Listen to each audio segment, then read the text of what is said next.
we have our feet position, our knee position, our butt position, our core position, and our torso position. First off, with our feet position, we want our feet to be shoulder width or wider apart. We don't want them too narrow to where we have no space for our butt to drop. And we don't want them too wide to the part where we're just out here and we're using way too much lateral stuff.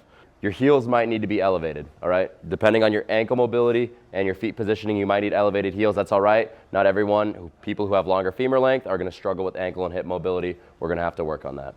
All right, your toes, depending on your hip orientation, can either be directly forward or slightly angled out. What matters is where it's comfortable for you. With our toe position, our knees should track over top of those toes, all right? We shouldn't have our knees diving in, caving in. We want them to be directly in line with the toes. Not to say that they can't go over the toes, because it just depends on how you load them. We don't want to load into the knees, but have them drive over top of our toes. With our knees, we need to make position for our body to drop. We can't drop if our knees are directly here and I drop here. There's no space for my butt to go. So what I need to do is drive my knees out and open up a space for my hips to drop directly underneath me. So I'm going to take these knees, come in here, I'm going to drive these knees out, creating space for me to drop.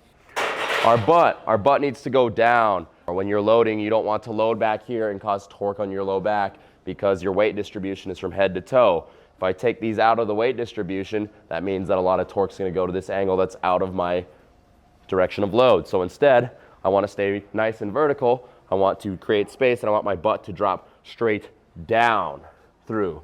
It's going to hinge a little bit and then drop down. It's not going to drop back. It's going to drop down. Our core, we want our core nice and braced.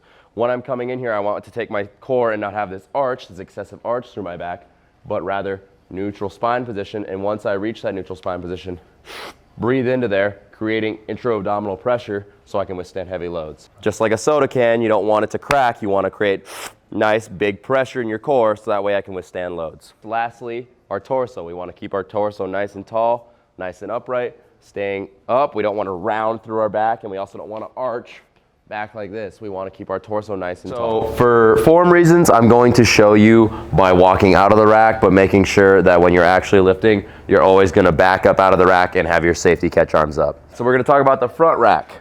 So right here on the front rack, same thing as back rack, about a thumb length from the knurling, wherever is more comfortable for you.